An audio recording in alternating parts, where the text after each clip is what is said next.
Good day and welcome to another edition of Citizens Movement Radio News. Today is Wednesday, the 17th of September 2025. I am Langton Mwanaka, ready to bring you the latest news and updates. Here are today's headlines on Citizens Movement Radio News. Mkwananzi responded to Jabulani Sibanda's 2030 runs. Sanganai Hlanganani Expo was a disaster, says Parliament Committee on Tourism. Mnangagwa is a sexual relationship with Chivayo, says Geza.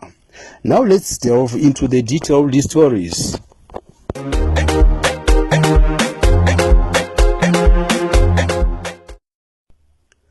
Opposition spokesperson Promise Mkwananzi has responded to ZANU-PF Bulawayo chairman Jabulani Sibanda's statements that they will push for Emmerson Mnangagwa's continued stay in power beyond 2028. Mkwananzi said Sibanda is a man singing for supper after he recently received a car and cash from Mnangagwa's ally, Wiknel Chivayo. He, however, warned that any attempts to violate the constitution in the name of 2030 will be fiercely resisted by the masses. The Parliamentary Portfolio Committee on Tourism has said that this year's Sanganai Hlanganani Tourism Expo, held in Mutare last week, was a disaster. Chairperson of the committee, Honorable Johanna Mamombe, said the hosting city Mutare was not ready for such a big event. Meanwhile, critics say the expo was another money-making scheme by corrupt individuals from ZANU-PF who organized the event. Outspoken war veteran Comrade Blazed Geza has sensationally claimed that ZANU-PF dictator Emmerson Mnangagwa is a sexual relationship with his partner in corruption, Wiknel Chivayo. In his address yesterday, Geza said Mnangagwa is engaged in a sexual relationship with Chivayo for ritual purposes. Let's hear Geza speaking. The day's most telling image was Emmerson arriving by presidential helicopter with Wiknel Chivayo by his side. Wiknel akatobata bafoni a Emmerson. This confirms what I was told some time ago. Wiknel and Emmerson are ritualists. Emmerson is too much into sangumas. That is why he married Auxilia, who was a sanguma's head, Makumbi. That is also why he keeps pushing for the exhumation of Mugabe's remains. Now Emmerson has been hooked up by Wiknel. The two are in a sexual relationship for ritual purposes. To be precise, Wiknel is now the first lady, more like his wife. Those who know Wiknel will confirm that he is a man of confused orientation. He has had irregular relationships in the past. He once had it with a former top government official, who I will not name. I will only say, may his soul rest in peace. The late British terrorist Simon Mann, in his book, hinted at Wiknel to wage sexual choices. Mann set a jail term with Wiknel. In the book, Mann also confirmed that Wiknel wanted to give him a gun to hijack an Air Zimbabwe plane. And now, Emmerson has been persuaded that being Wiknel's husband will keep him in power and make him richer. Wiknel gave ZANU-PF provincial chairpersons some Toyota Land Cruiser 300 cents. Each car is valued at $190 United States dollars. He also gave them $100,000 each. This is in order to complete buying out part structures for the 2030 bid. Where is Wiknel getting all the money? That is the question in every Zimbabwean's mind. Now, here is the bombshell. For the past 2 months, Wiknel has been withdrawing $4 million from the Reserve Bank every week.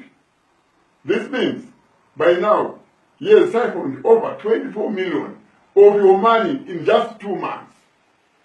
The money is sent to Emerson's private borrowed office in suitcases delivered by Wignell himself. Now I ask, Mutulmule, Kudakwashe Mnangagwa, George Guamatanga, and the Reserve Bank governor, can you explain to the nation why you are sending this man to Emerson through Dubai? One of the senior officials in the opposition, Comrade Gift Ostalos Siziba, has spoken on how the Zimbabweans are some of the most taxed in the world and how Finance Minister Ntuli Ngube is failing to understand that overtaxing citizens will only limit the amounts of cash moving around in the economy for citizens to buy goods and services. Speaking to Nkobi Sita Mhlambo on this week's State Atete show, Comrade Ziziba urged Ntuli Ngube to curb illicit financial fraud through corruption and mismanagement. Let's hear part of the discussion.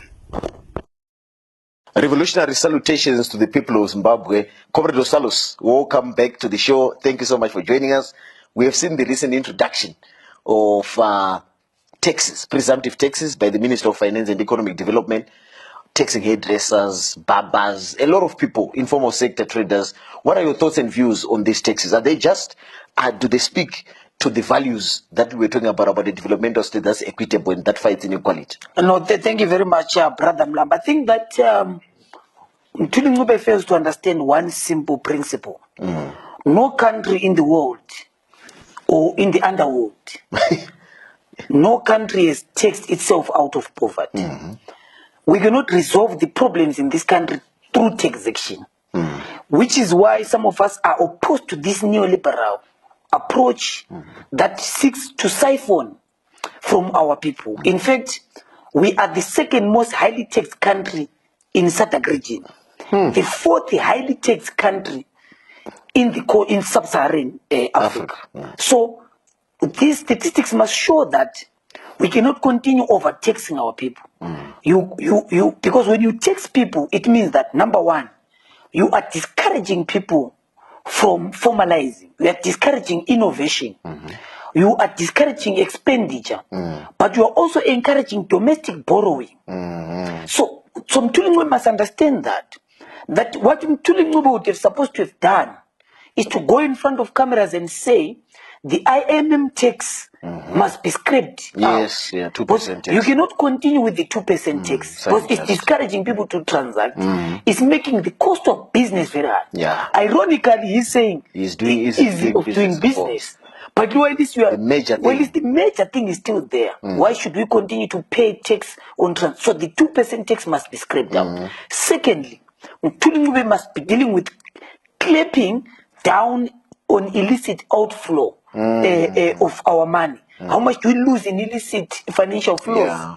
So this is the money that we must be raising. The majority of this money that Ntuli Ngube is raising is going to service our arrears. Yeah. So he's trying to please the Bretton Woods institution and the Paris Club of Midterm Lenders. says he has paid 170 million in 6 months. You get the token point. payments to service the debt. And token payments, Brother Nambo, are not yet payments. They are a Just sign of your willingness. you get so that explains why he's taxing us more. So he's taxing us more to show. But what implications will it have on small businesses, on poverty, for instance? It means that the economy will continue to informalize. People are going to shy away from formalization. No one's going to continue registering their company. Yeah. People are going to continue to trust their bricks and mortar.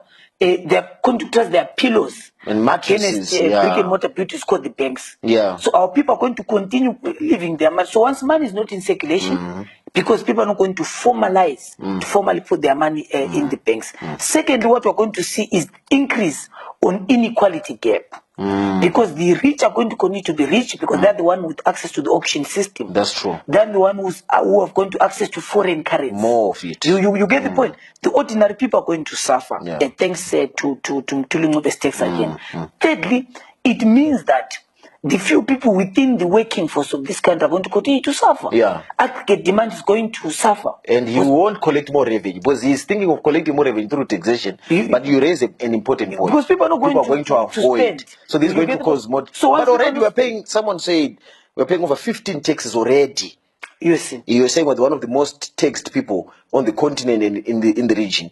Already 15 plus taxes that we are paying, and you add more presumptive taxes on top of that. Point. So, in my view, whatever jobs that have been there, informal like hairdressers, barber shops, commuter omnibuses, even the cost of that presumptive tax is going to be passed to the consumer. So, as you correctly said, there's not going to be economic growth. Yet he predicts in the budget strategy paper, the Minister of Finance, that there will be 6% economic growth. It's not possible. But how will it grow when you are stifling, economic growth through massive and regressive taxes? So I don't know, where are we going in terms of our fight for a tax-just Zimbabwe, our fight for domestic resources? But someone will say, but it's a question of mobilizing resources domestically. Taxation is good. What would you say as a response to that when you look at the exemptions that have been given to multinational corporations vis-a-vis the continual use of presumptive taxes? Look, that's why people talk about taxing the rich. The reason why I raised an ideological question of inequality is because you can't give tax break to great dyke and overtax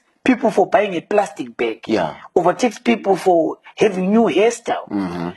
You overtax people for buying pizza. Overtax people for using a combi. For way. You get the point. So it's a question of making sure that you collect tax from those that are earning. You get the point. Than taxing ordinary people. You must encourage expenditure from the people by reducing taxes. That is what we call tax justice. To be able to balance who is making more money. How to look at the guy, this guy who has been giving people cars across the country. Zimra should do are they being taxed? How much are they paying in their tax? How much Zimbabwe has got? Because all these cars are most likely getting without paying duty. So the question is about taxing the poor. But we are called to go and ululate and celebrate him Tuli Ngube. It's a relief. Why were we paying $500 for number plate?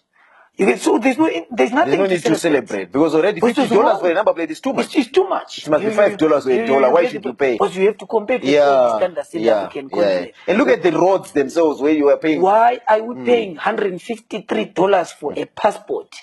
Wow. You get the point. So all these, I'm telling you, there's punitive taxes to ordinary people, regressive taxes that ideologically, politically, intellectual, and as patriotic Zimbabweans we reject. So we say we reject the presumptive taxes in total, and we continue to call for taxing the rich. We draw a red line to the millionaires, to Mbingas, and say these should pay more taxes for the purposes of developing our country. Thank you so much, Governor Salos. Thank you so much to the people of Zimbabwe. See you in the next episode. Aluta Gondio.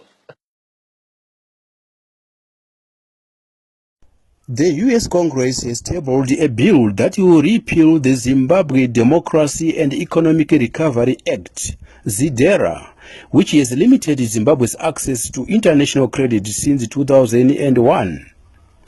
Introduced by Congressman Brian Masti, the conditions of the bill are that the U.S. will give Zimbabwe support for new World Bank or IMF funding, on the condition Zimbabwe pays $3.5 billion United States dollars in cash to compensate the white farmers within 12 months.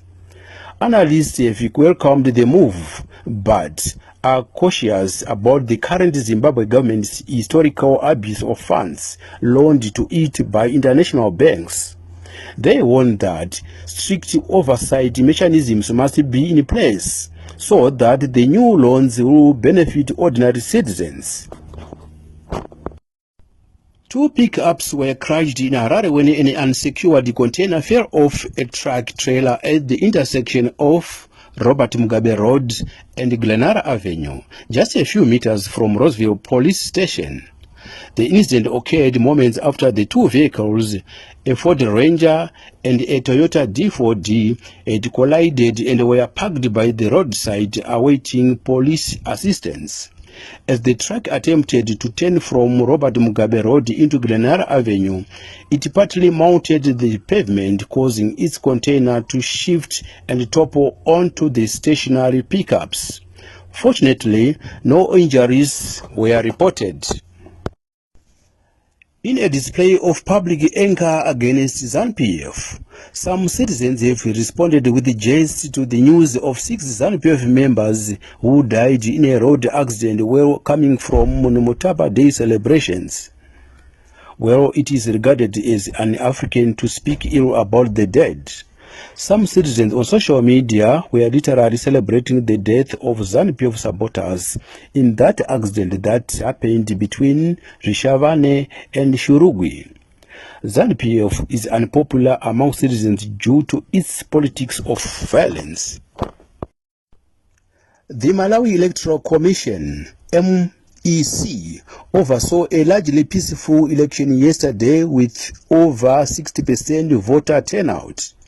Voting ran smoothly apart from a brief disruption in Blantyre over suspected pre-marked ballots. In some of the presidential results coming in, 85-year-old Peter Mutharika is showing a lead over his rival Lazarus Chakwera, who is currently the president of the country. The MEC must declare a winner in the elections within 8 days. Observers have commended voter participation as a sign of citizens' commitment to democracy. Last night, war veteran Blaise Geza addressed the nation, condemning the Viganandas who he said are looting the country through corruption. He urged citizens across all political divides, along with churches and civic society, to unite in removing the government led by President Emerson Mnangagwa. We asked the citizens to share their views on the matter. Hello Zimbabwe, hello citizens, Tony Shava here. Well, concerning what Comrade Geza said, it's a welcome thing that he continues to expose the Ganandas for what they are and what they're doing. But it won't help to keep on talking and there's no action, especially after these guys promised us that they are men of action and they were going to do something for Zimbabwe to change. We know that this is not something that can happen overnight. Rome was not built in a day, but what we don't like is a situation whereby promises are continuously made and deadlines are given, yet there is nothing that is coming up, nothing that is closer to what they are talking about. They even told us that they were working with the army in order to make sure that there is a smooth transition of power from the current government to something that was going to come, something new. Yet we haven't seen anything close to that, and we were even promised, we were even told that they were working with people like President Nelson Chamisa and other opposition figures, but we discovered that all of them, they distanced themselves from that. So my main worry is when things are said and they are not done, when things are promised and not fulfilled, and when words are spoken, and then when we try to verify the very words that were spoken, you discover that some of them are half true or they are totally not true. So that becomes the worry. We are not worried about Mnangagwa being in a relationship with weakness. We have nothing to do with that. It's their relationship. But what we are worried about is the economy of Zimbabwe. What we are worried about is the population of Zimbabwe, how they are suffering, how we are scattered all over the world, seeking for greener pastures. Yet we have a country that is independent. We have a country that has been indigenized. But our indigenization is not helping us because of bad and poor policies that are being given that are being made by the Zimbabwean government under the leadership of President Mnangagwa. We want a change in Zimbabwe. We want a change. We don't want to hear bedroom stories and all that nonsense that we hear disgruntled politicians telling us. We want the real things. We want to hear somebody who can tell us that things are going to change and action will begin to be seen. That's what we want. We don't want folk tales. That's not what we are looking for. So I would say the exposure of the Zimbabwean government by Geza, well, we welcome it because it's coming from someone who was from within them and whom I believe is still within them. So he has something to say. But they can't continue talking and talking. It's been a long time. We are tired of stories. We want the action to happen. We want something that is tangible to happen. We want a new great Zimbabwe. We want new leaders. That's what we need. Thank you, Zimbabwe. Yeah, I am 100% in support of what Geza is saying. Zimbabwe needs total transformation. Zimbabwe needs a fresh independence.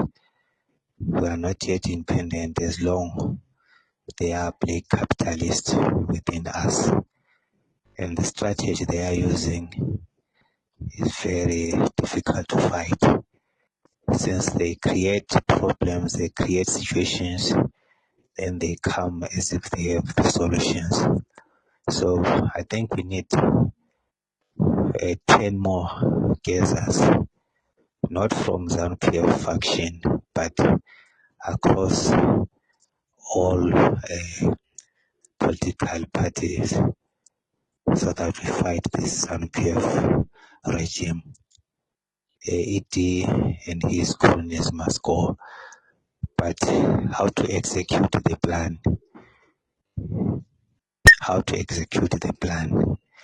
I think it's a challenge, because Zimbabweans are used to poverty.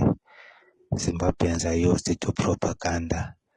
Zimbabweans seems are comfortable with a hard life. So I don't know how we can do it, but Geza is 100% correct. It's 100% correct. Zimbabwe needs new leaders. I'm 100% support of what he said. And we need serious frontline heroes who will sacrifice their lives for the better of the country. Not just social media politics, but action on the ground. Action on the ground matters most. So if Geza comes up with a draft plan, then I think everyone will stand up. But the problem is Zimbabweans are so divided that they think this thing is an PF thing, which is the wrong mentality. We have to fight these guys. We have to remove it before it's too late. Nothing new. There are no surprises, and there's nothing new about Comrade Bombshell addressing the nation over the issues to do with corruption, because it is corruption. That's why today we don't know where is Ichai Tamara. He was abducted, disappeared from there up to now, nowhere to be found, because he's heavily spoke against corruption. This is the reason why some of our brothers, sisters were abducted, the likes of Ostalosi, the likes of Fatai Mahere, who were in prison for speaking against the regime's level of corruption and incompetence. So today it's not a surprise that some of the chaps who were actually corrupt during that time, when our fellow comrades were abused in this country, when our fellow comrades were abducted, beaten thoroughly, battered all over, are the ones now who are opposing corruption. It only shows us how serious this corruption thing has gone, and it shows us that the enemy of the progress in this country is now divided. So we are fighting against a divided opponent.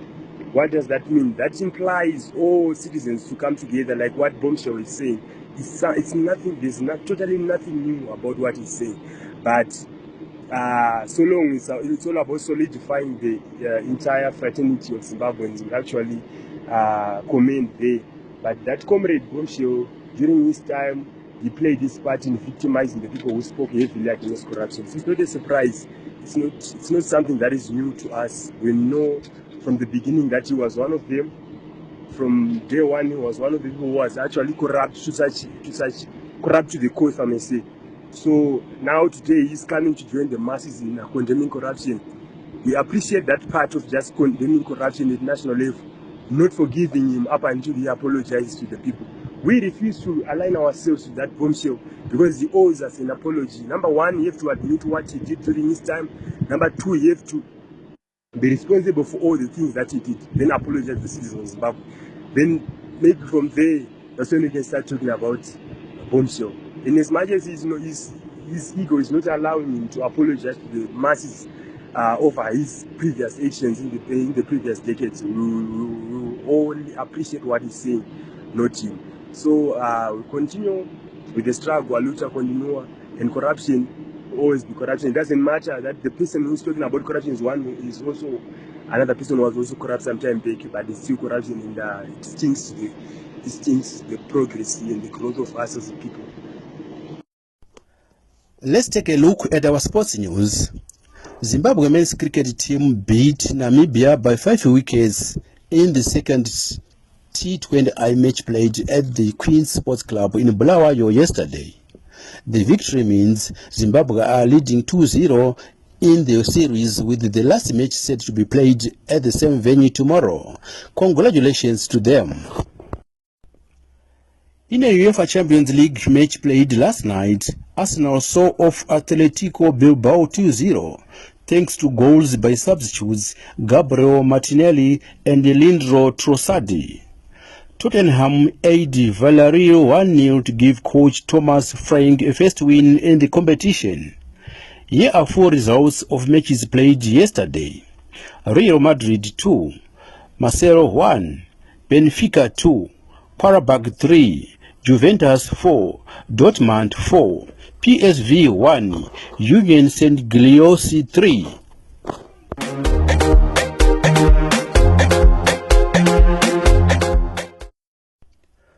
To conclude our Citizens Movement radio news, here are the headlines once more. Mkwananzi responds to Jabulani Sibanda's 2030 runs. Sanganai Hlanganani Expo was a disaster, says Parliament Committee on Tourism. Mnangagwa has a sexual relationship with Chivayo, says Geza.